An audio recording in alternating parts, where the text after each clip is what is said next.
Sí, se escucha bien, doctor. ¿Sí? Ya, listo. Comenzamos entonces.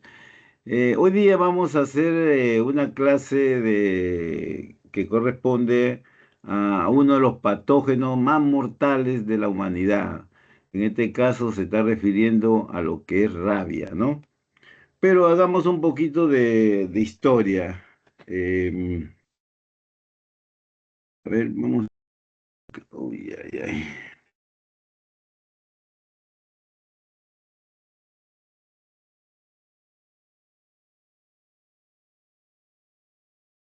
Ya, hagamos un poquito de historia, ¿ya? Se trata como le dije, de un patógeno que es mortal mundialmente, ¿no? Y antiguo todavía, antiguo, ¿ya? Bueno, como ustedes ven, han habido pues personajes que a pesar de que no han tenido la tecnología que tenemos ahora o con los avances que han habido, y solamente con la observación o estudios más antiguos todavía, pudieron elaborar medicamentos, pudieron elaborar vacunas para poder contrarrestar esta enfermedad o estas enfermedades, ¿no? Eh, por ejemplo, tenemos al doctor Edward Jenner en 1796 que elaboró o desarrolló la vacuna contra la viruela. ¿Eh? Y tenemos asimismo también en 1885 a Luis Pasteur que desarrolló la vacuna contra la rabia, pues, ¿no? La rabia. Entonces estos señores, miren que sin conocer al patógeno, cómo pudieron desarrollar estos medicamentos, estas sustancias que pudieron detener pues la mortandad que hubo en esa época debido a estas enfermedades, ¿no? A este patógeno que causaba estas enfermedades. Acá tenemos también a otro científico que pudo elaborar un instrumento que sirvió bastante casualmente para poder em, determinar que el virus no era pues una bacteria, ¿no? Hablamos de Chamberlain que pudo desarrollar el filtro de porcelana. En esa época, eh, en la época anterior, época antigua, eh, había una enfermedad que atacaba ya descubriendo, pues, entrando a la época de los virus, hubo una enfermedad que atacaba a las plantas del tabaco y casualmente Adolf Mayer, que en 1876 se dedicó a ver cuál era la causa de esta enfermedad, de estas plantas, ¿no? Que malograba pues gran cantidad de plantaciones. Y fíjense que él, con todos sus conocimientos, con todo lo que él tenía, no lo pudo descubrir porque es su finalidad de él era, o mejor dicho, lo que él dijo era que se trataba de una bacteria. No fue hasta que apareció Ivanovsky, también que a él se le dio el trabajo de investigar acerca de esta enfermedad, que él fue un poquito más, un poquito, ¿no? Utilizando inclusive el filtro de Chamberlain, triturando esas hojas de tabaco que tenían esa enfermedad y sacándole la savia, lo hizo pasar a través de ese filtro. Como ustedes saben, ese filtro pues era de un calibre tan pequeñísimo, como ustedes saben también de que las bacterias se miden por micras, entonces esos filtros eran menos, un poquito menos que la micra, y se utilizaba para retener casualmente las bacterias y pasar el líquido, ya pasaba un líquido ya pues más estéril, más limpio, ¿no? Chamberlain lo creó casualmente para crear líquidos estériles para su maestro que era Luis Pasteur y así él lo pudiera utilizar para hacer sus cultivos. Pero esto fue ya utilizado para otras cosas, como en este caso, para ver este tipo de patología, ¿no?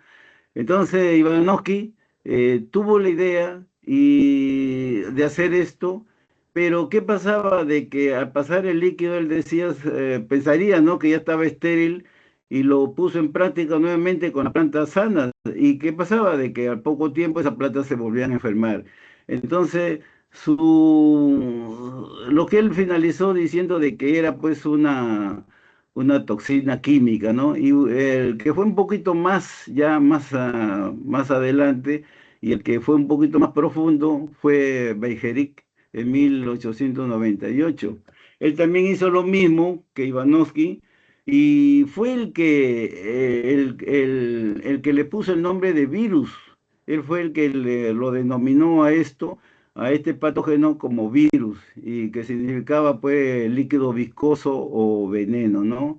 Y demostró que a pesar de que, así como Luis Ivanov, que a pesar de que lo filtraba todo, y al agregarle las plantas nuevas, limpias, sanas, se volvían a enfermar. Entonces, también llegó a una conclusión de que que no se trataba de toxina química, pues, ¿no?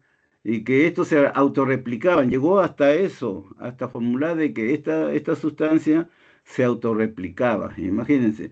Entonces, pero tampoco no llegó a determinar qué tipo de patógeno era, sino que más que todo lo denominaban como que si era un líquido, de tal manera que lo llamó contagium vivum fluidum, o sea, un germen viviente soluble. ¿Ve? Y no él también dijo que no era un sólido, pues no era sólido, no era como la bacteria, ¿no? Pero ya todo esto cambió más o menos como cuando se desarrolló ya el microscopio electrónico. Llegó a desarrollarse este instrumento que fue muy útil para, sobre todo para observar a estos patógenos que, imagínense, descubrir que su estructura, su forma, etcétera, ¿ya? Em, y fue también más adelante, ya en 1935, que Meredith Starley fue el primero en cristalizar un virus, que es el virus del mosaico del tabaco. Asimismo, también se descubrió que estos patógenos estaban hechos en su mayoría por proteínas. Imagínense, ¿ves? Entonces ya en 1950 también se descubrió que estaban constituidos también por ácidos nucleicos, ya sean de ADN o ARN, y que actuaban como material hereditario, ¿no? Entonces todo esto ya llegó a la conclusión de que pues se trataba de unos patógenos que eran diferentes a las bacterias, a los hongos, a los parásitos, ¿ya? Eh, a ver, ¿quién me puede decir así en breve, nomás dos, tres palabritas? ¿Qué cosa es un virus? A ver, rapidito, rapidito. Uno, dos, tres.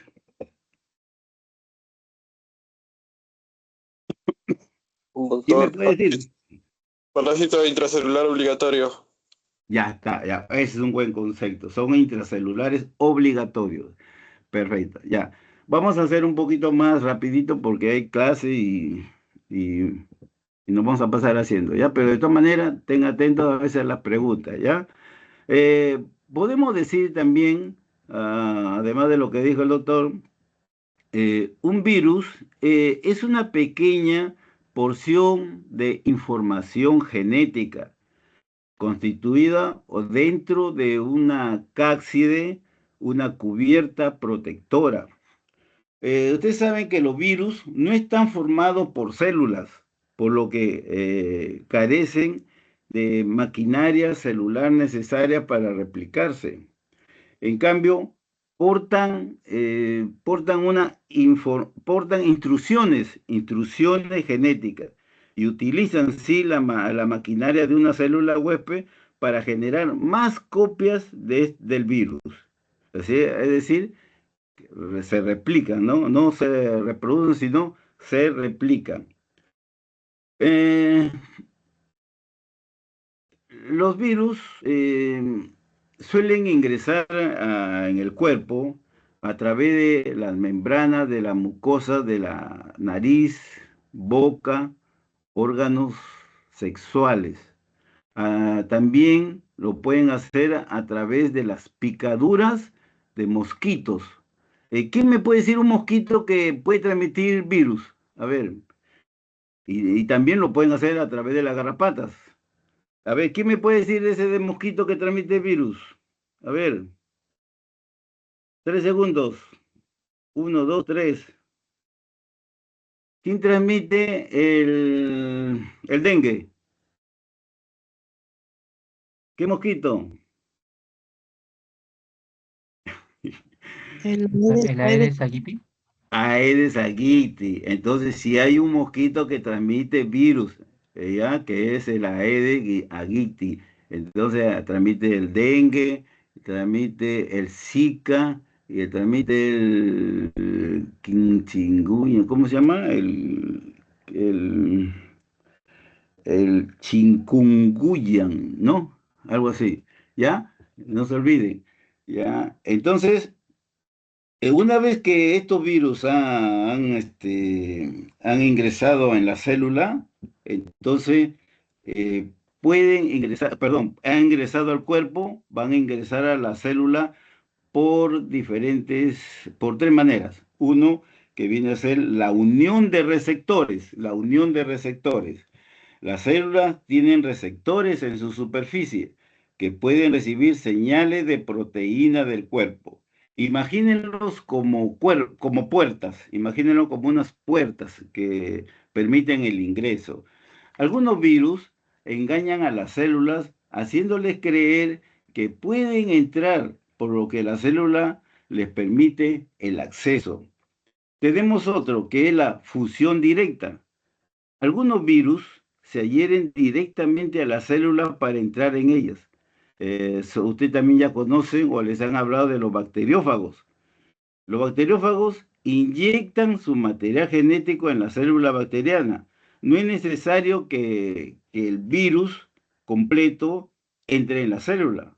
Una vez que ingresa este material genético en la célula, utiliza un ciclo lítico y un ciclo lisogénico para su replicación, ¿ya? Y algunos virus utilizan los dos ciclos.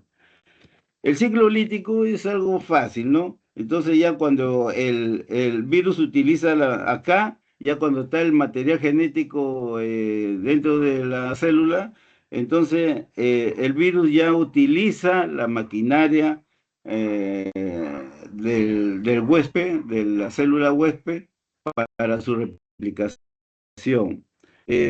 Fragmento del virus se ensambla aquí, ahí envolviendo el material genético en la cápside.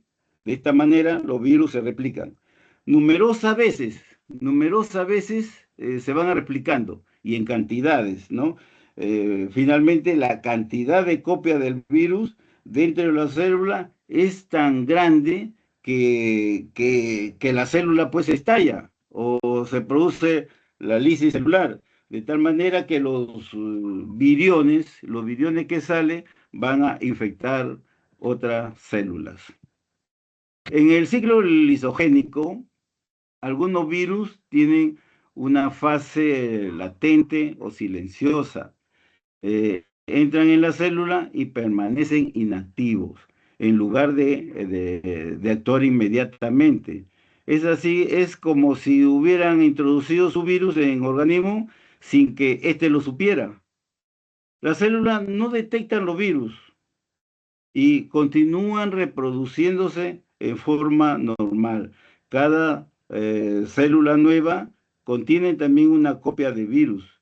Ciertos factores desencadenantes eh, pueden provocar la ruptura de la célula, de esta célula, ¿ya? Liberando las partículas víricas y que éstas pueden infectar a otras células, pues. Estos factores pueden influir estrés, señales químicos o cambio de temperatura. Los viriones vienen en formas y tamaños diferentes, ¿no? Algunos, como ustedes habrán visto, lo habrán enseñado ya, tienen, por ejemplo, una forma redonda con púas y otras en forma de arañas, ¿no? Con su patita de arañas y arriba tienen como una especie de casco espacial, algo así, así, ¿no? Y todo estos siempre necesitan de un huésped para su replicación. Como dijo también el doctor, son intracelulares, por lo tanto, ¿no? Obligados. Pero no todos causan enfermedades, ¿ya? Actualmente los biólogos estiman que podrían haber billones de virus eh, inofensivos, inofensivos dentro de nuestro cuerpo ahora mismo.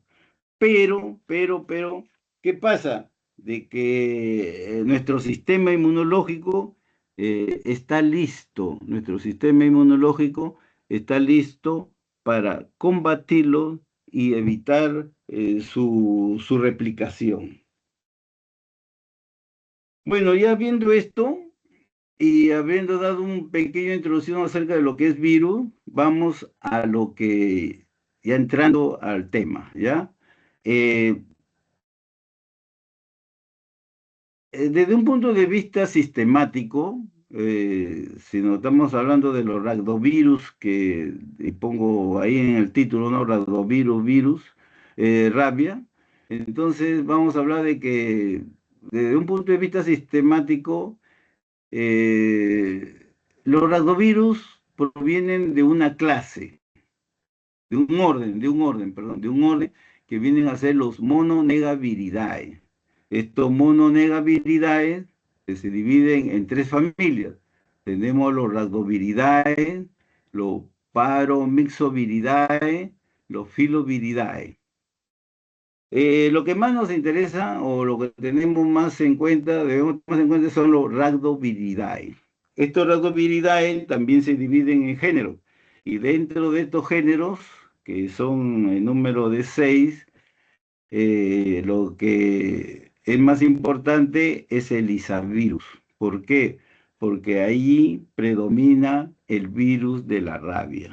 Entonces el virus de la rabia viene del género Lisavirus, de la familia Rhabdoviridae y del orden de los Mononegaviridae.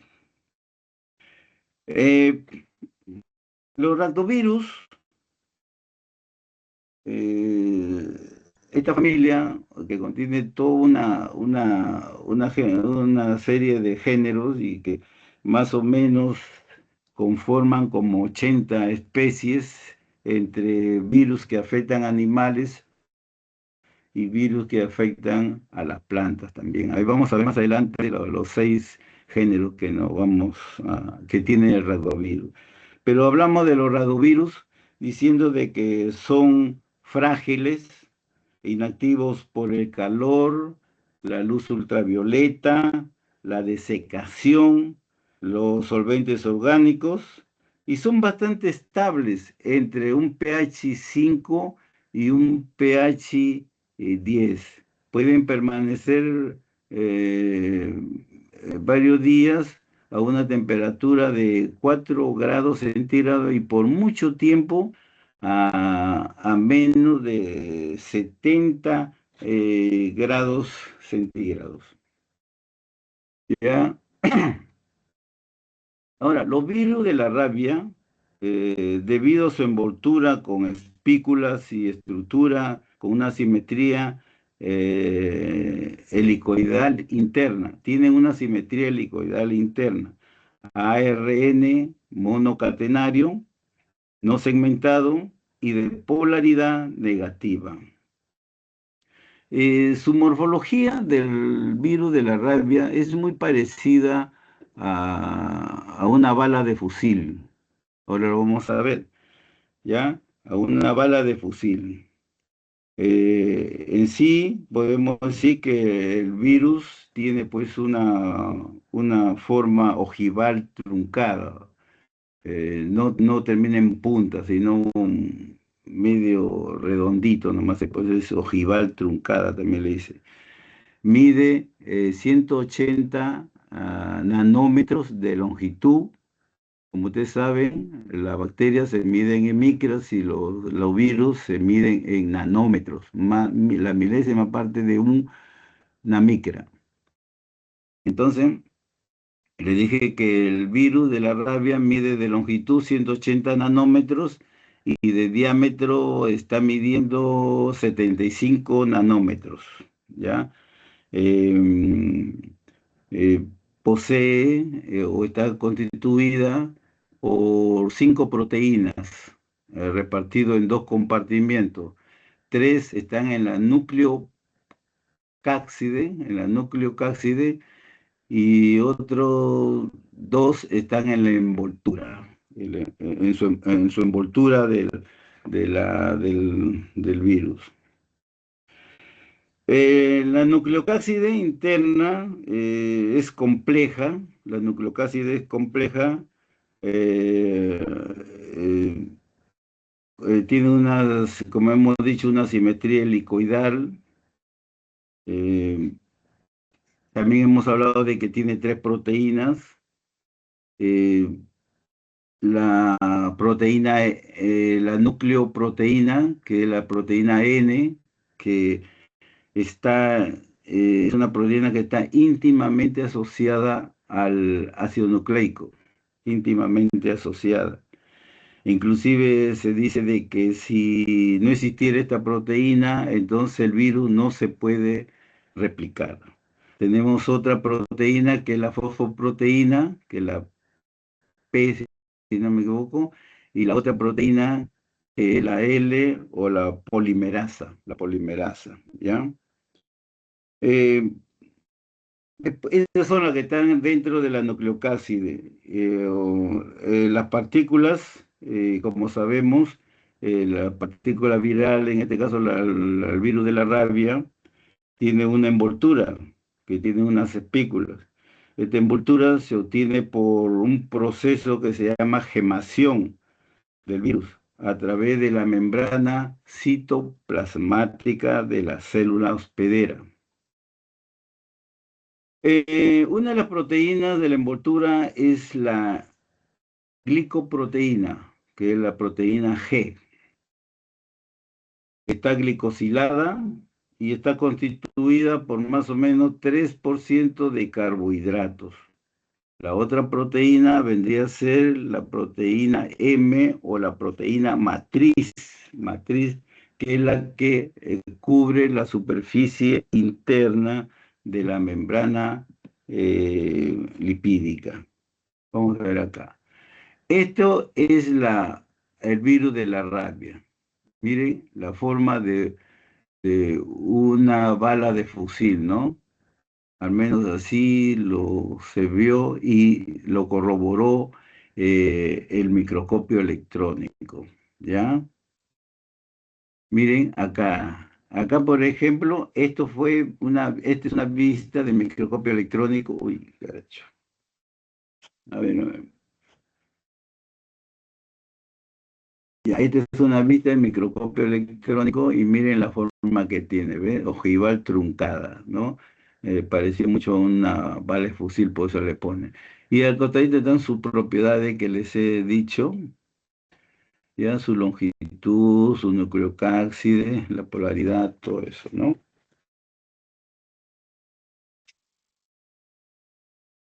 Esto es algo que he hablado, entonces ya ustedes lo corroboran también. Y esta es la estructura, miren, ¿ya? Me van a disculpar, pero que una gripe, ¿ya? Entonces, acá se demuestra pues la parte interna que viene a ser el ácido nucleico eh, en forma espiral, ¿no? Que que está envolviendo, ¿no? En forma espiral y que dice que más o menos es de 30 a 33 vueltas que da esto, ya el ARN. Ahí mismo podemos observar la nucleoproteína N, que está asociada íntimamente con este ácido. Después tenemos la fosfoproteína, la polimerasa L. Y ya en la envoltura, bien definida, tenemos la glicoproteína G, como esas espículas que hay ahí, o púas, y la matriz. ¿Ve? Entonces está todo esto es el virus, todo esto es el virus, nada más. ¿Ya? Este, qué más podemos decir de acá? Ya, a ver. Acá está, ¿ves? 5 proteínas, ¿no? Las 5 proteínas que tiene el virus. Entonces, eh, podemos definir la proteína N, la proteína P, la proteína L, ¿ya? Eh, Ahí está, ¿ves? Esta es otra forma de la bala futil, le ponen ahí de todas maneras, ¿no? Ya. La replicación, ya les he hablado un poquito de lo que es la replicación. Mándale esa foto, mándale esa foto. No lo tengo acá. Un ratito, por favor, ya me están pidiendo un ratito, un cinquito, espérate. Vamos. Un cinquito, por favor, un minuto.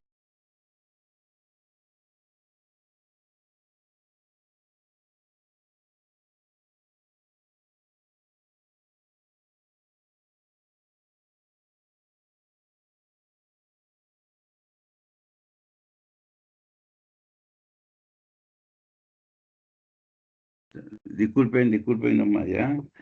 Este, bueno, ya.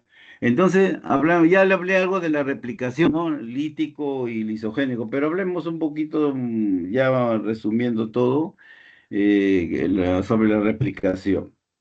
Eh, en cuanto a la replicación, podemos decir que es un proceso por el cual el virus pues entra en la célula para replicarse, ¿no es cierto? Pero no todos se van a replicar en un solo sitio de la célula. Para eso se han dividido los virus con ADN y los virus con ARN. Como vemos acá, los virus con el genoma de DNA se replica en el núcleo de la célula y los virus con genoma RNA se replica en el citoplasma de la célula. Existen varios pasos. El principal, el primero, se trata de, ahí está, el primero es la absorción o fijación, ¿ya? Aquí lo que hace es de que el virus se une a través de una proteína de fijación, y eso está pues en la envoltura del virus, ¿no? A un receptor situado en la superficie de la célula que va a ser infectada. Como hablan de receptores, quiere decir de que el virus no va a adherirse a cualquier célula, sino a un receptor específico, ¿ya? Esa es su puerta de entrada de ellos. El segundo, tenemos que es la penetración o entrada. En esta etapa, las partículas pasan hacia el interior de la célula. En esta etapa también se puede dar tres formas, ¿ya? Uno que es la forma directa, como lo que realiza el bacteriófago, que inyecta su genoma, es de forma directa, no ingresa a la célula, no ingresa, perdón, el virus, no va a ingresar dentro de la célula. El segundo es por endocitosis, también llamado viropexis o pinocitosis. Durante este proceso, la membrana de la célula receptora envuelve al virus desnudo. Y por último tenemos por fusión.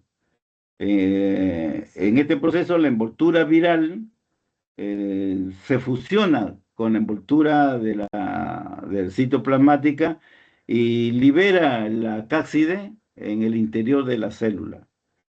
Ya que lo libera al interior de la célula, entonces pasa a la tercera, que es la descapsidación o denudamiento. Quiere decir que la cápside se destruye por enzima celular y ya queda el genoma para el proceso siguiente que viene a ser la replicación, ¿no? Acá viene a ser la síntesis de proteína y replicación del genoma. Entonces, esta es la fase más importante porque ya todos se comienzan a replicar acá, ¿ya? Maduración o ensamblaje. ¿A qué se debe esto? Este es el proceso por el cual los distintos componentes como los ácidos nucleicos, proteínas virales, etcétera, se unen para formar nucleocápsides. Pero estas nucleocápsides están vacías todavía y reciben el nombre de procápsides y posteriormente se rellenan con el genoma o bien pueden disponer su taxómero alrededor del genoma, ¿no? Después tenemos, este es lo último, ya, este es el último paso, ¿no? La liberación o egreso. En esta etapa, los virus desnudos se liberan por rotura de la membrana plasmática de la célula, o sea, ya sea por lisis, ¿no? Se rompen, de tal manera estallan, entonces salen los viriones. Pero estos son los virus desnudos, pero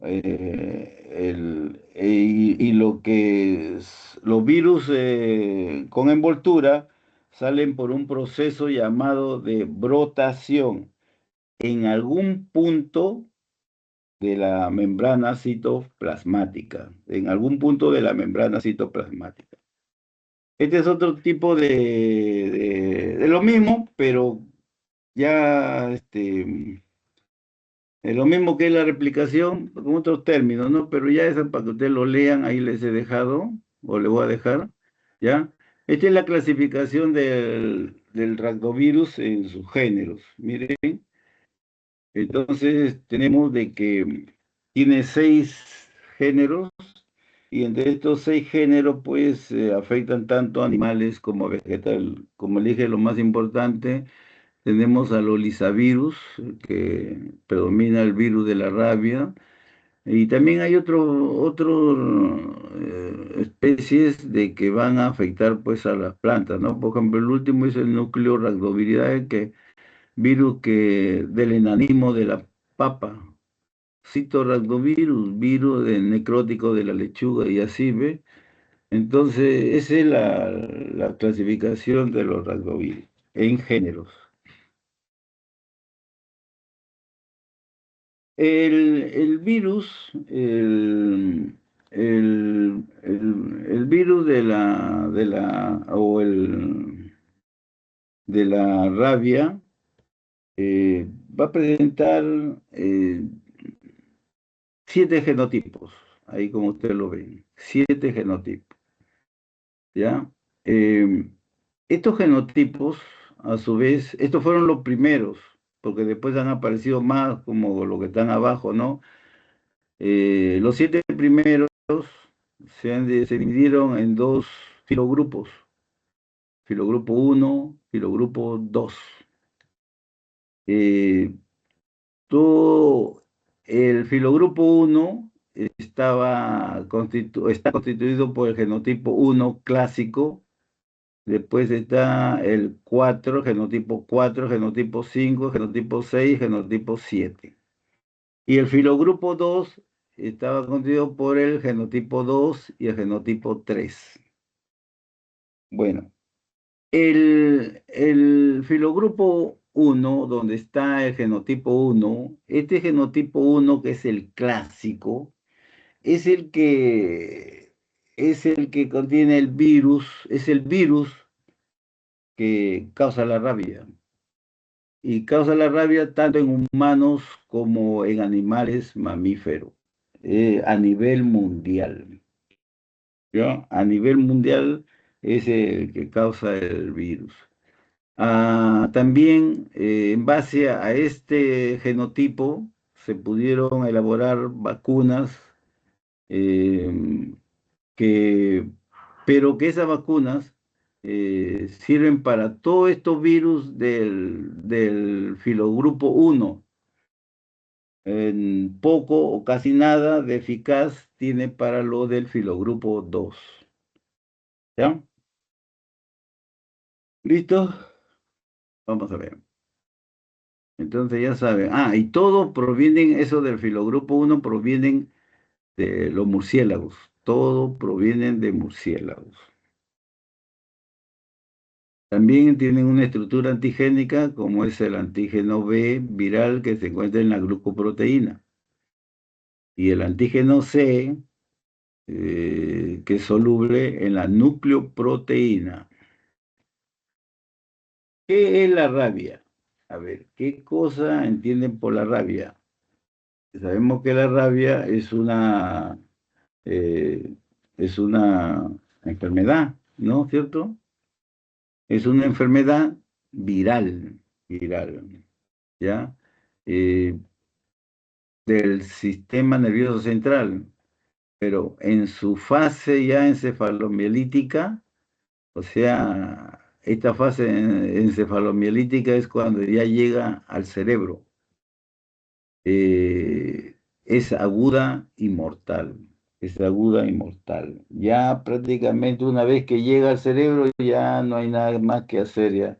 Por eso que tiene una fase todavía de incubación y todo eso, donde se puede, donde se puede todavía tratar a-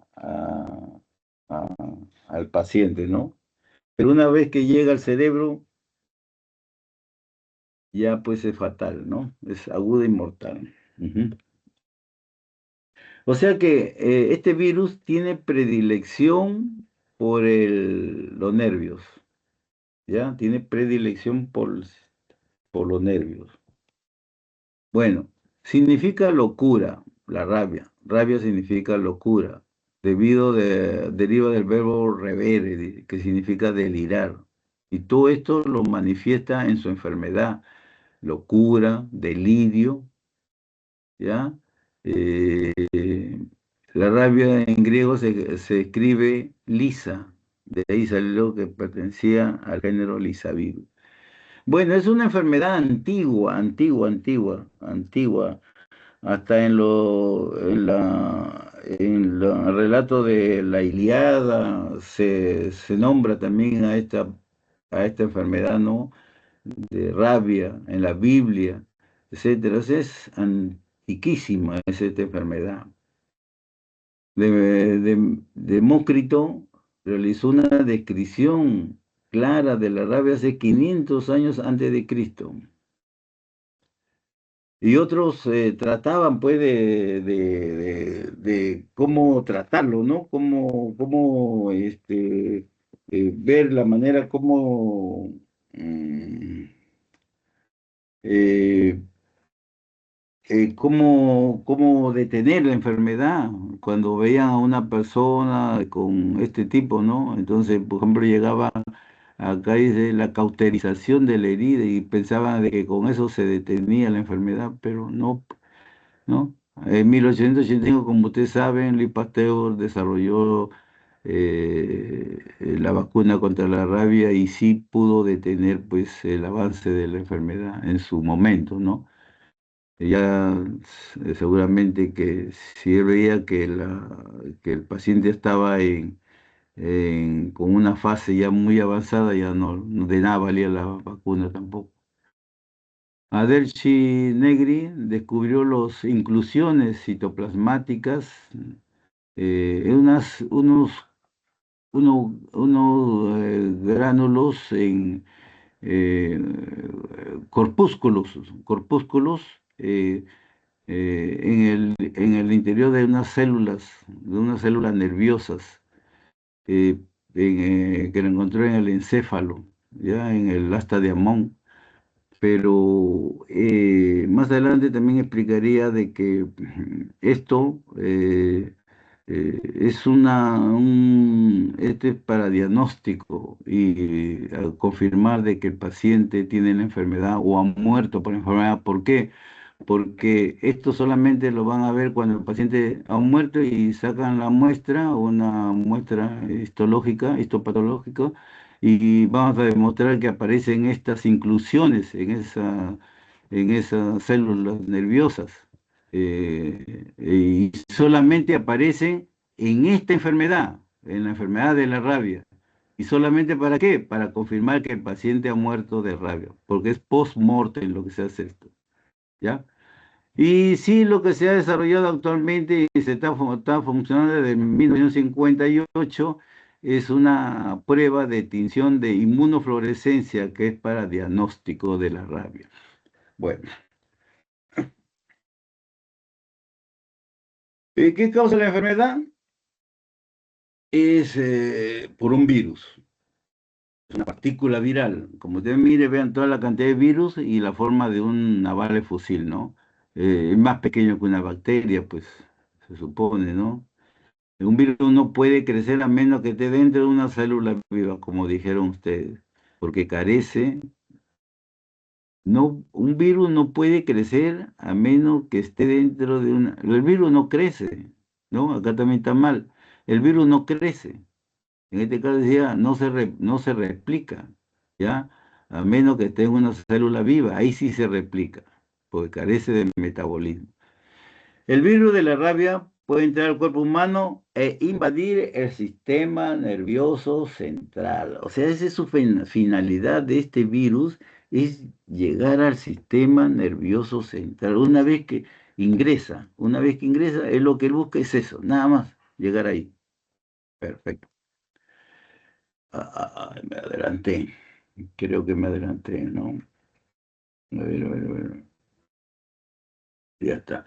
El virus de la rabia, ya sabemos que es de la familia Rhabdoviridae, género Lisavirus. La rabia es una enfermedad antigua, es una enfermedad aguda del sistema nervioso central que puede causar encefalomielitis, que una vez que aparecen los signos y síntomas de la enfermedad, es mortal en menos de 10 días.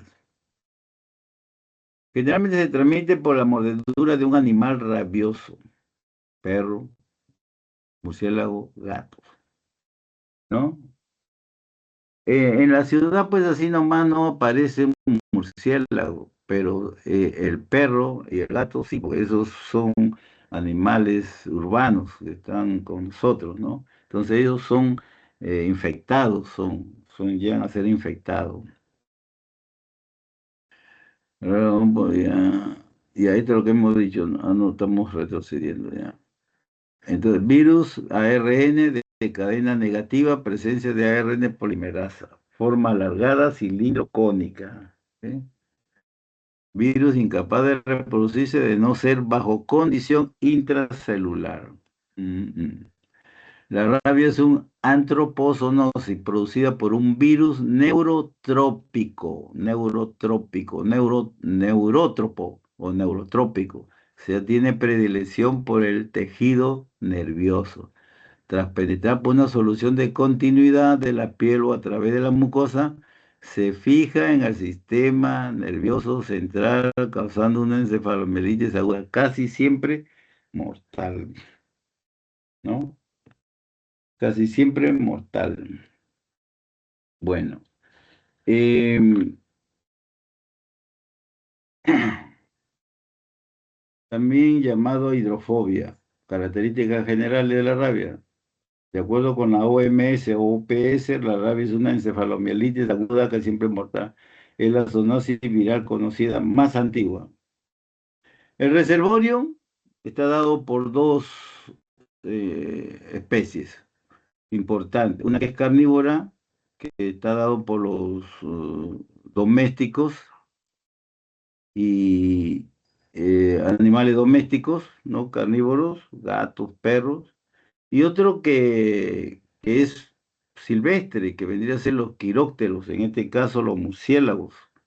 Nada más, esos son los reservorios. Siendo el reservorio principal o natural, el murciélago, ¿ah? ¿ya? Acá está, por ejemplo, miren, reservorio natural, murciélago. Llega al hombre a través del perro. Mordedura de animal rabioso, trasplante de córnea.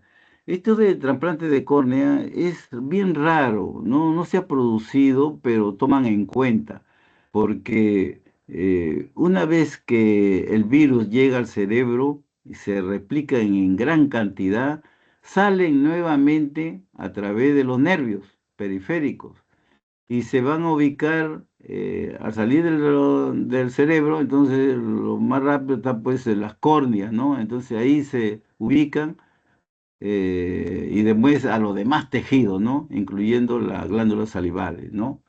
A los demás tejidos, a corazón, páncreas, etcétera, etcétera. ¿Ya? Entonces hay que tener en cuenta, eso toman en cuenta, ¿por qué? Porque como ahora ustedes saben que los órganos pueden ser trasplantados, ciertos órganos, entonces, ¿qué tal si trasplantan un órgano de una persona que está con rabia? Entonces, infectan pues a la persona que va a recibir, ¿no? Entonces, pero no se ha observado esto hasta ahora, no he leído de que ha habido un caso de esto. Bueno, estar en lugares donde vive el murciélago, eso sí hay que tener bastante cuidado. Ustedes saben que siempre nos gusta a veces viajar, y ustedes que son más jóvenes salen a hacer sus viajes al interior, sierra, selva, y a veces se meten pues a las cuevas, ¿no? Donde pernotan los murciélagos, sus heces, todo, y pueden infectarse. Tengan que tener bastante cuidado. Hubo un caso, hace poco sí me lo leí, de un grupo de soldados, 5 creo que eran, que estaban haciendo patrulla por la sierra y pernotaron en una cueva. Entonces al amanecer estaban con picaduras. Entonces por prevención lo tenían que vacunar a los 5 contra la rabia. Ya, eso sí hay que tener cuidado. Carne y sangre de animales rabiosos, a veces otros perros que están deambulando pueden comer a estos animales todavía medio moribundos y se pueden contagiar, pues, ¿no? Esto también, el último, es contacto de piel lastimada con piel, pelo y secreción de animales. Ustedes saben que los perros, los gatos, siempre paran lambiéndose su pelaje, ¿no? Su pelo, ¿no? Sus patitas, sus uñas. Entonces, no vaya a ser que un perrito esté con rabia, está lambiéndose, y nosotros por acariciarlo tenemos herida en la mano y lo acariciamos su pelaje, y no vaya a ser que un virus de virus de la rabia nos pase pues a través de eso, ¿no? Entonces hay que tener cuidado. Acá tenemos la epidemiología, bien claro lo dice, existen dos modelos epidemiológicos de la rabia, el urbano y el selvático o silvestre, que le llaman también, ¿no? El urbano están los perros, los gatos, los domésticos no inmunizados, y selvático tenemos todos los demás: zorros, chacales, coyotes, lobos, murciélagos y monos, ¿ya? Y cualquier animal de sangre caliente también, cualquier animal, incluyendo el ser humano. Entonces tenemos que la rabia humana está dado pues mantenido por los perros, ¿no? Y la rabia silvestre está dado por los murciélagos, sobre todo los hematófagos. En nuestro medio, en América, existen murciélagos hematófagos. Estos son los más peligrosos porque son los que se alimentan de sangre. Entonces, hay una clase de estos hematófagos que se llaman Desmodus rotundus, Desmodus rotundus. Verifican ustedes, esa clase es la que existe acá en Sudamérica y es la que causa pues la rabia, ¿no? El ciclo urbano, o mejor dicho, la transmisión urbana, que está dada por los animales, por los perros, es la más factible para prevenir, ¿no? Mediante la vacuna, sobre todo, ¿no?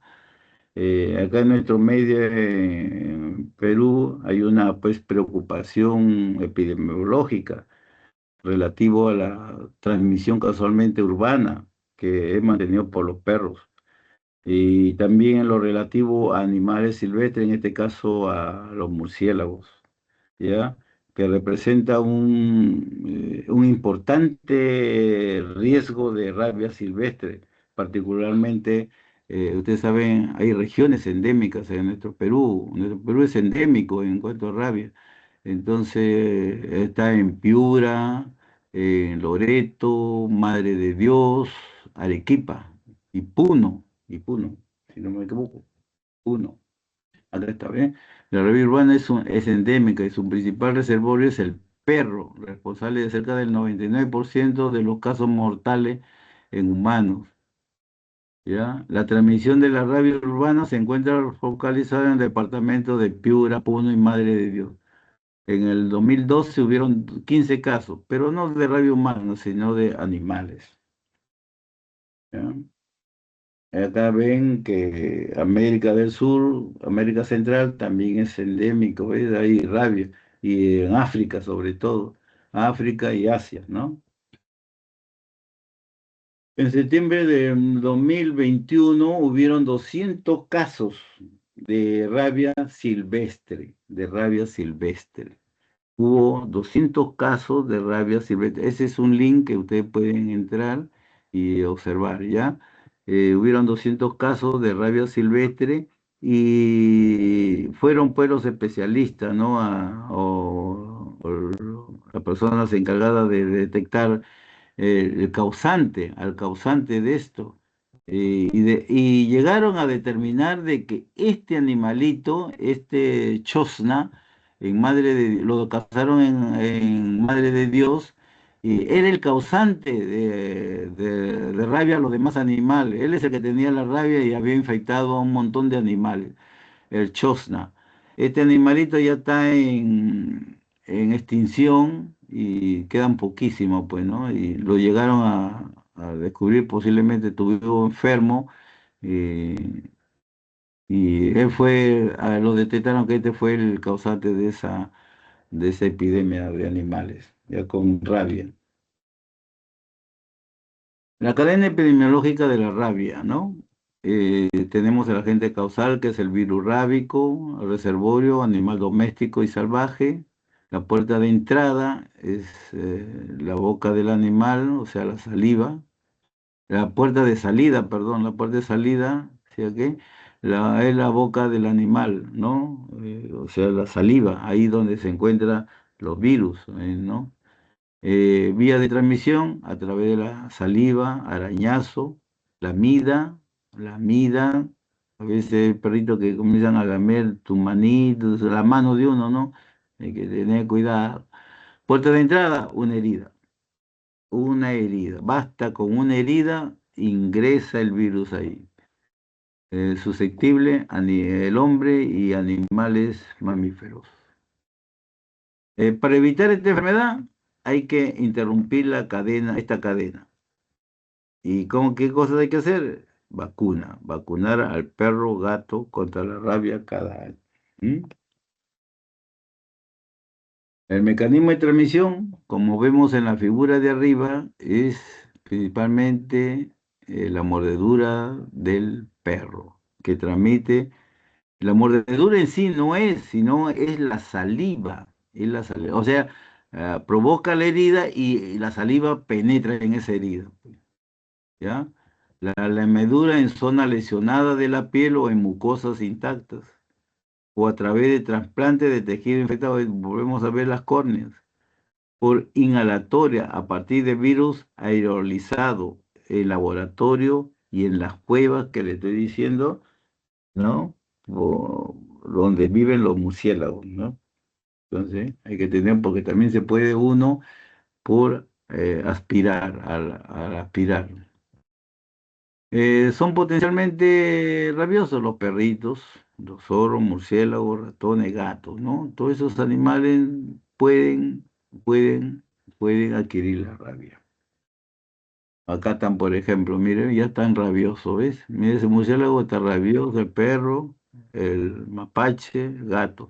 Se caracterizan por la salivación, ¿no? La hipersalivación que tienen, ¿ves? ¿Ya? Y la manera como demuestran su carácter, ¿no? Lo furioso que están, lo inquieto que están, ¿ve? ¿Ya? Esa es la manifestación de la enfermedad, ¿ya? ¿Mm? Patogenia.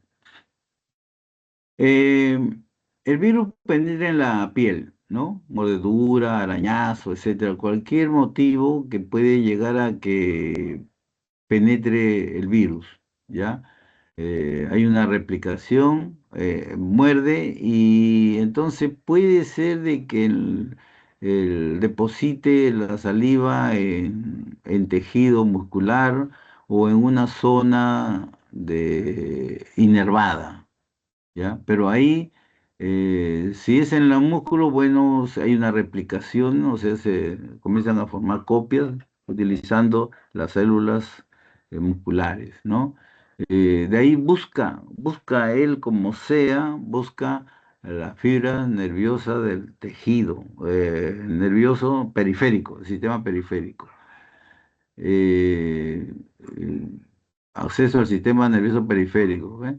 Vía centrípeta y se mueve a una velocidad de 3 milímetros por hora, llegando a la médula espinal, donde también se replica, y de ahí ya pues pasa al cerebro lo más fácil, ¿no? Llegando al cerebro ya. Ahí lo que producen, se replican en gran cantidad se replican y salen nuevamente a través de los mismos nervios periféricos, salen a ya por una vía centrífuga, pero no es centrípeta, sino centrífuga, se distribuye por todo el cuerpo, inclusive las glándulas salivales. Hay una degeneración y necrosis celular. Esta es otra manera de explicar, ¿no? La fisiopatología. Ya sea el murciélago o el perro, entonces si es un perrito, le muerde el pie a la persona, entonces puede ser que el inóculo de la saliva llegue pues a una zona inervada o al tejido muscular. Ahí está, el virus ya a través del inóculo va en busca de ingresar a la célula muscular, ingresa, quiere ingresar a la célula muscular y lo hace a través de un receptor. Ahí está el receptor, el ácido, el acetilcolina, el receptor nicolítico, que es el acetilcolina. Entonces, a través de ese receptor, que viene a ser la puerta de entrada para el virus, ¿ya? Se acerca, ingresó, ingresó. Ya está en la célula muscular. Entonces, este virus ya busca el axón de los nervios periféricos, el axón de ahí, ¿ya? A través de también hay receptores glicosilados, ¿sí? Y penetra el axón. ¿Y a dónde se dirige? Ya se va a dirigir hacia el sistema nervioso periférico. Este es todo el camino que él hace. Y de acá ya cuando ingresa al sistema periférico, al sistema nervioso periférico, va a una velocidad de 50 milímetros o a 100 milímetros por día hasta el cerebro. ¿Ya? Bueno,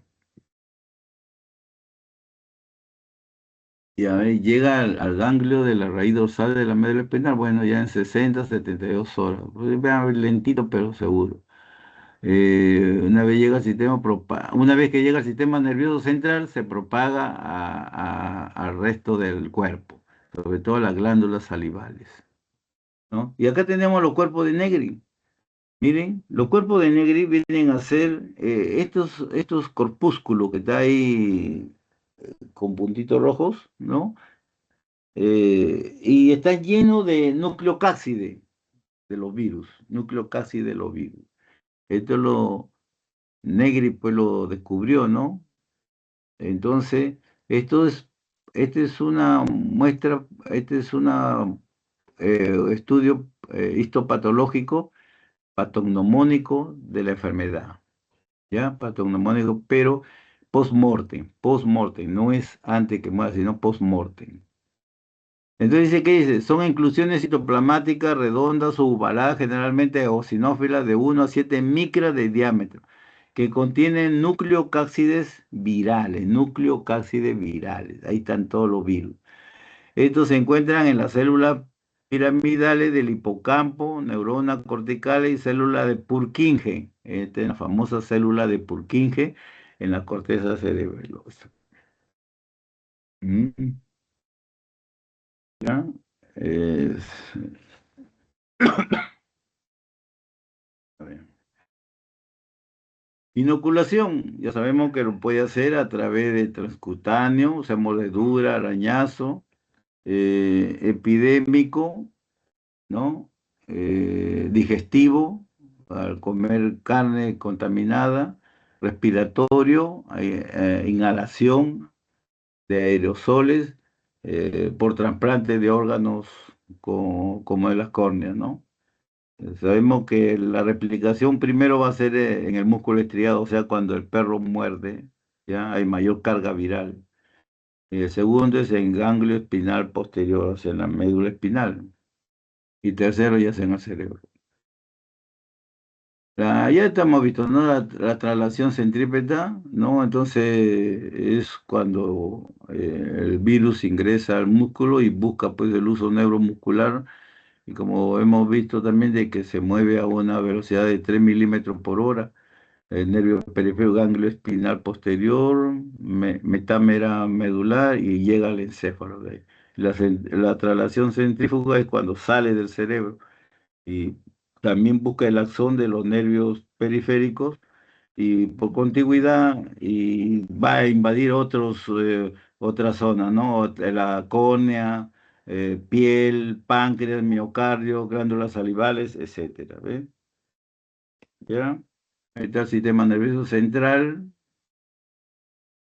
También la rabia ataca el sistema nervioso central y después se distribuye. Va al cerebro y de ahí se distribuye, ¿no? Esta es otra forma también ya de ver la fisiopatogenia, ¿no? Que ahí muerde, se replica en el tejido, invade los nervios periféricos, va al sistema, a la médula y de ahí al sistema nervioso central. Después se distribuye y ya sale del cerebro y se va a través también del sistema nervioso periférico a otros órganos, ¿no? Ayer le mandé este. Ya, bueno. El periodo de incubación. El periodo de incubación, pero, uy, se pasó uno, creo. A ver. El periodo de incubación se basa en dos vías. Una que varía inversamente al tamaño del inóculo, o sea que el tamaño del inóculo se está refiriendo a que al morder el perro puede inocular poco o bastante saliva. A eso se refiere. Si es poquito, bueno, hay manera de que con una medida profiláctica se puede eliminar, pero si es bastante y profundo, ahí no, ahí sí. Y grado de inervación de la zona infectada. Si está en una zona inervada, entonces también apenas muerde el perro, se mete a los nervios periféricos y ya comienza a hacer su ida hasta el sistema nervioso central, ¿no? Y directamente está relacionado a la proximidad, o sea, al cerebro. Si está más cerca al cerebro o está lejos, de eso depende, ¿ya? En el Perú, el periodo de incubación es de 10 a 312 días, promedio 50 días. En el mundo, 4 días a 19 días. Un 95% de los casos es menor de un año.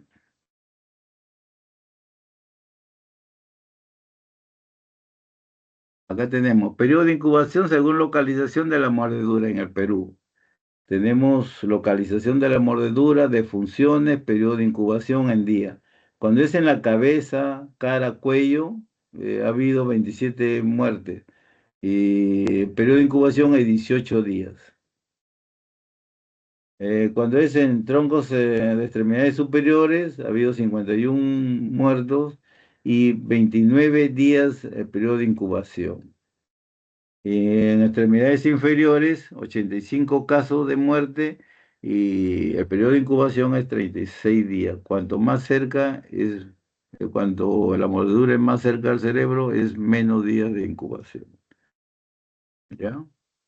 Este es un casito que ustedes lo pueden también ver, oír, que dice el doctor de esto, de la rabia. Está hablando de la rabia. Em, en cuanto a una vez que es el periodo de incubación que va desde unos días a 19 años, inclusive hasta 19 años va el periodo de incubación en algunos casos. 70% de los pacientes presentan los síntomas en los primeros 90 días.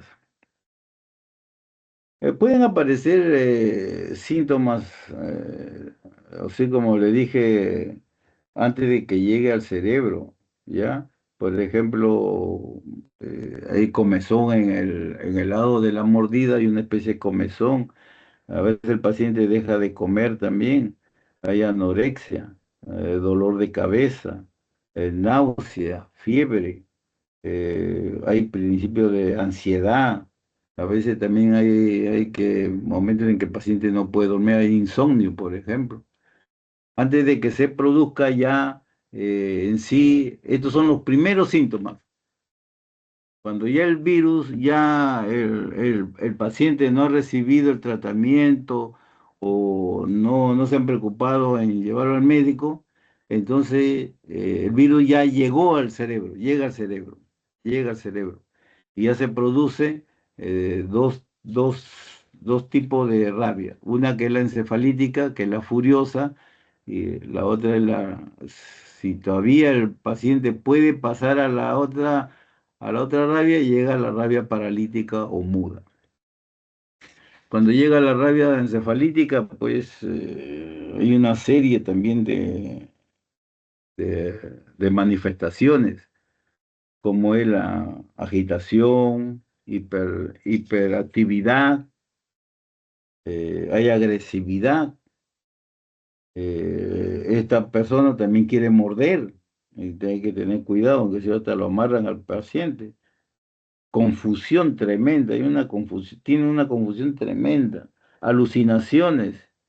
Están los síntomas patognomónicos como es la hidrofobia, aerofobia, que no puede tragar agua o no puede tomar el agua porque sufre de espasmos laringios dolorosos, ¿ya? No puede traspasar el agua, no puede.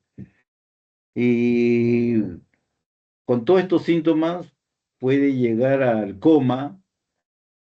El coma, como le dije, si puede llegar a la rabia paralítica. Si no llega al coma y finalmente muere por un paro respiratorio, por lo general, paro respiratorio. ¿Ya? A ver, la rabia encefalítica furiosa, acá está la aerofobia, hidrofobia, hiperactividad, disfunción autonómica, hiperventilación, arritmias cardíacas, convulsiones. Tal es lo que he dicho, ¿no? Y algunos que no les he dicho. Ya. La rabia paralítica o muda, acá ya no hay hidrofobia, ya no hay aerofobia. Hay una hiperactividad o convulsiones. ¿Ya? Hay una parálisis ascendente, esta suele ser más grave en los miembros mordidos, hay hipofonía.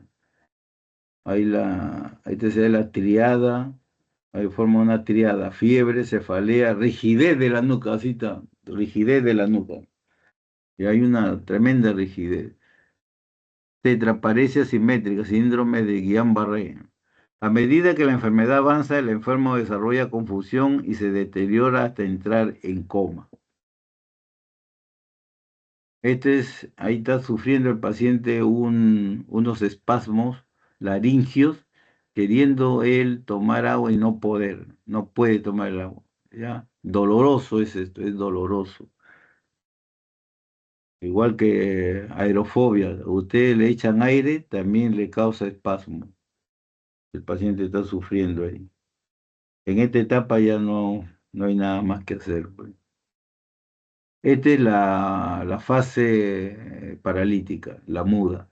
Miren, y el paciente ya dejó de estar moviéndose. Más que todo hace una hipersalivación, pura salivación produce, y se está muriendo ahí. ¿Eh? Igualito sucede en el perro, en el animal también. Igualito.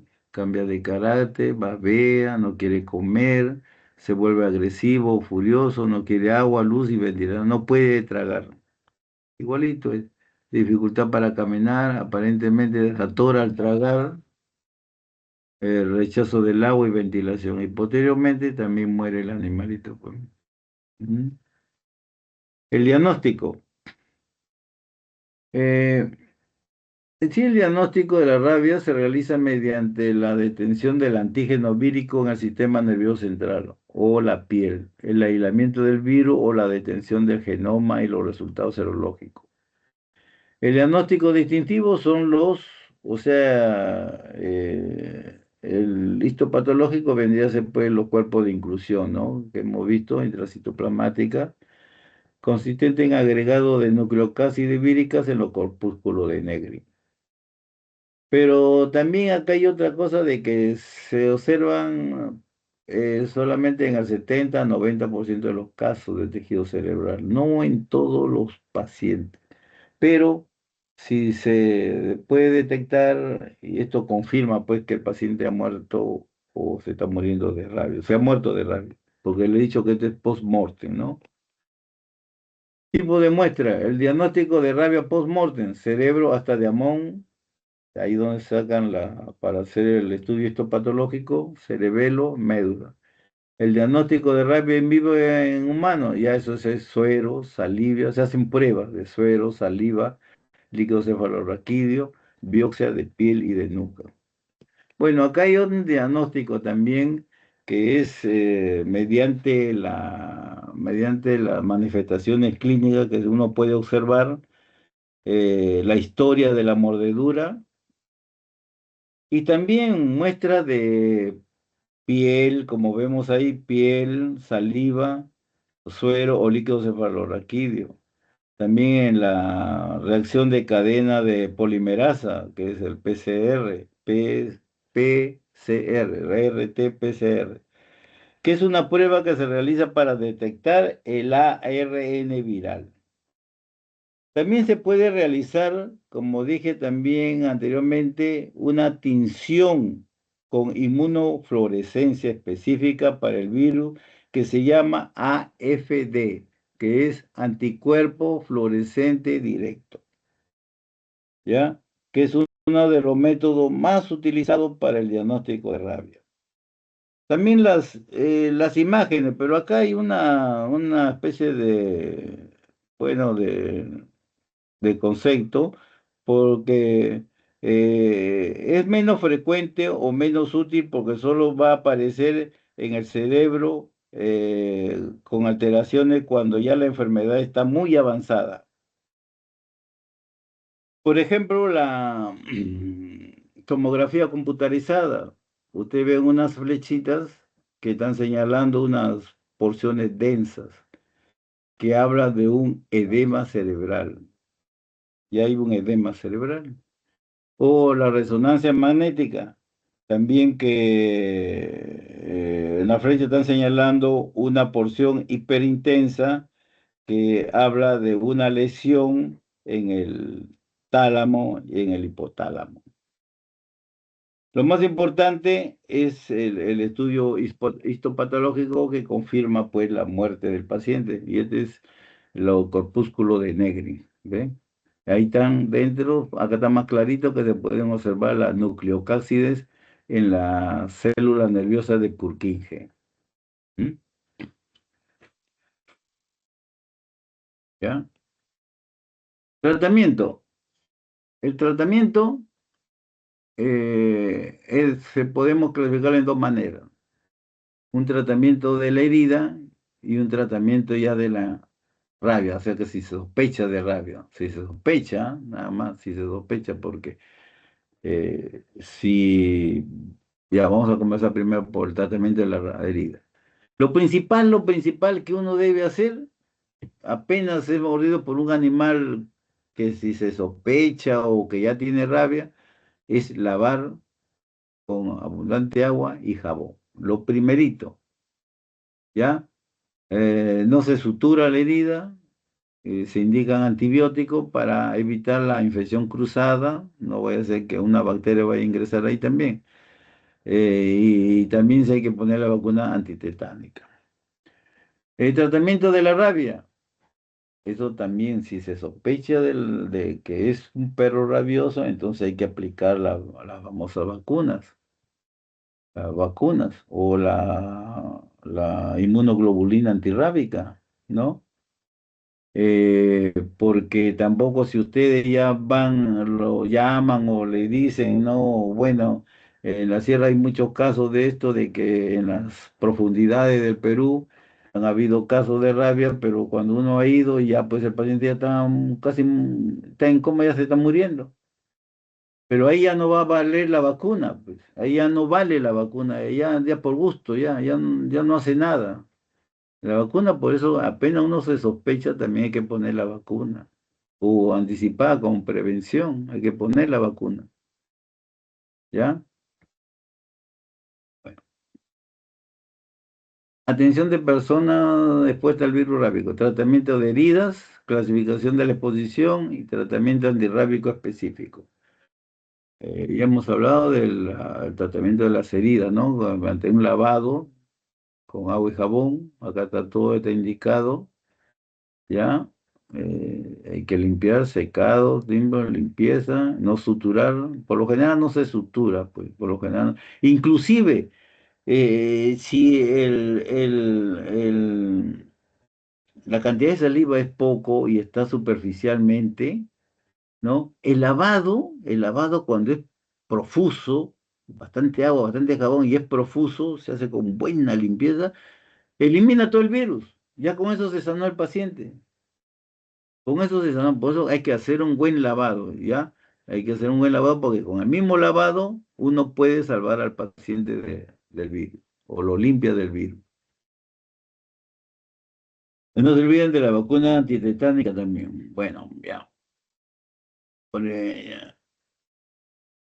No, acá, vamos a retroceder un poquitito. Vamos a retroceder. Acá, no, acá, ahí, caracho.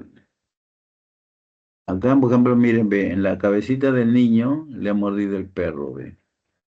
¿Ve? Miren, esta es una herida grave ya, grave, grave, porque está en la cabeza, ¿ya? Está en la cabeza, ¿eh? Es grave, pero hay que hacer toda la aplicación, lavar y ponerle su vacuna. Estas son las clasificaciones de exposiciones al virus rábico, cuando se dicen que son leves o graves, de acuerdo a su característica de la mordedura y condición del animal mordedor. Tenemos la localización. ¿Cuándo es leve? Cuando es troncos, extremidades, excepto la yema de los dedos. Y grave, cara, cabeza, cuello y yema de los dedos. Yema de los dedos porque es sumamente inervado esa zona. Profundidad. ¿Cuándo es leve? Cuando es superficial. Y grave cuando es profunda. Cuando es profunda. Ya, por más que uno haga lavado también, ha eliminado un poco, pero los virus están adentro. Y número, leve es única y grave cuando es múltiple. Condición del animal mordedor, perro, gato conocido y aparentemente sano. Grave, perro, gato desconocido, animal silvestre, animal sospechoso de rabia o rabioso, animal muerto, animal de producción, ¿ya? Estas son las vacunas, así en forma rápida nomás. Cuando uno le muerde un animal y uno sospecha de que hay rabia, entonces existen dos productos, uno que es la inmunoglobulina antirrábica y otro de la vacuna, pues, ¿no? Rábica, la vacuna rábica. Eh, los dos son diferentes. Uno produce la inmunidad pasiva y la otra la inmunidad activa. Entonces, apenas le muerde, si uno tiene la inmunoglobulina antirrábica, se puede aplicar, le aplica, y se aplica una vez nada más, una vez nada más se aplica, ¿ya? ¿Qué pasa con esto? Que este va a producir la inmunidad pasiva, es decir, esta inmunoglobulina antirrábica está hecho de anticuerpos contra los virus rábicos y actúa rápidamente, comienza a matar los virus, lo comienza a matar, o comienza a actuar. La vacuna antirrábica se puede colocar después o al instante también, pero ¿qué pasa? Eh, que produce la inmunidad activa, ¿ya? Pero esta vacuna rábica lo que va a hacer es que provocar al cuerpo que produzca sus propios anticuerpos. Y el cuerpo no lo va a realizar en un momento, al instante, no, sino que va a demorar de 7 a 14 días para elaborar sus anticuerpos. Por lo tanto, ya está actuando la inmunoglobulina antirrábica. A eso se refiere. Primero se pone la inmunoglobulina antirrábica y después de la vacuna rábica, ¿ya? Y así le va a dar tiempo a la vacuna para que elabore sus propios anticuerpos. Dentro de la vacuna, la inmunoglobulina antirrábica, tenemos de dos tipos, que es una elaborada en caballo, que es la inmunoglobulina antirrábica equina, y la otra, la inmunoglobulina antirrábica humana. Se obtienen al inocular al caballo o al ser humano, se saca el suero y se obtienen los anticuerpos. Eso sirve. Y la vacuna rábica, tenemos la vacuna de células cultivables y la vacuna de tejido nervioso. ¿Ya? Vamos a ver. Tratamiento antirrábico específico. Consiste en administrar sueros y vacunas antirrábicas o solo de vacuna. Eso ya está, depende. La indicación depende del tipo de exposición. Solo existen dos tipos de exposiciones al virus rábico, leves y graves. Tratamiento antirrábico específico, vacuna CRL, quiere decir vacuna de cerebro de ratones lactantes. Vacuna de cultivos celulares y suero antirrábico, que es la inmunoglobulina. Exposición leve, ese es el arañazo, simplemente, que está en la superficie casi, ya, este es leve, la exposición leve. Este es profundo, este sí es grave, esto sí es grave, en la carita del niño, ¿ve? Le ha mordido el perro, ¿ya? Pues el canino le ha metido ahí, ¿ven? Entonces, esto es grave. Y acá sí ya hay que poner vacuna al toque. Esto también es grave, que posiblemente sea un murciélago que le ha picado ahí. ¿Ah? Entonces, acá tenemos la vacuna CRL. Acá tengo también toda su preexposición, en la preexposición, acá está su tratamiento, ¿no? Refuerzo y tratamiento, la dosis, los días de aplicación y la vía, o sea, subcutánea, ¿ya? Ustedes lo pueden estar cotizando o viendo y grabándoselo después. Esquema de tratamiento antirrábico humano, post-exposición con CRL. Acá tenemos el esquema reducido y el esquema clásico, ¿ya? Está bien ahí, todo está bien clarito ahí. Esta es la vía subcutánea, ¿ya? Vacuna de cultivos celulares, también tenemos cultivos celulares. Me parece que este es, algo leí de esto, de que estas vacunas son un poquito celulares son las buenas, creo. Bueno, no me acuerdo, ¿ya? Pero también se aplican, ¿ya? A ver, otra, ahí te son los cultivos celulares, también dosis pre y post exposición y la vía intramuscular. Suero antirrábico, ahí está, este es el suero antirrábico que le... Ay, chipa, oye, ¿vos terminar? Ya, a ver, este es el suero antirrábico, ¿ven? A base de inmunoglobulina antirrábica. Entonces tenemos que de origen equino, y esto es importante, la dosis. Si ustedes tienen lo de equino, cuando es antirrábica equina, se aplica una dosis de 40 unidades internacionales por kilogramo de peso, previa sensibilidad. Y si tienen la de humano, es solamente 20 unidades internacionales por kilo de peso. Y se aplica por una sola vez, nada más, una sola vez, ¿ya? O sea, tal herida le aplican este tipo de vacuna, le aplican al paciente y nada más, una sola vez. Listo, jóvenes. Ahí que caramba. Ya está, listo, ahora sí. Así nace una amistad para toda la vida. Pero, ¿cuál es, cuál es el informe acá? Que tiene que vacunar a tu perrito. ¿Ve? Ese es su amiguito de este jovencito y que hay que vacunarlo si uno lo quiere, ¿no? Así como acá. Vacuna siempre contra la rabia. ¿Ya? Y cuidarlos.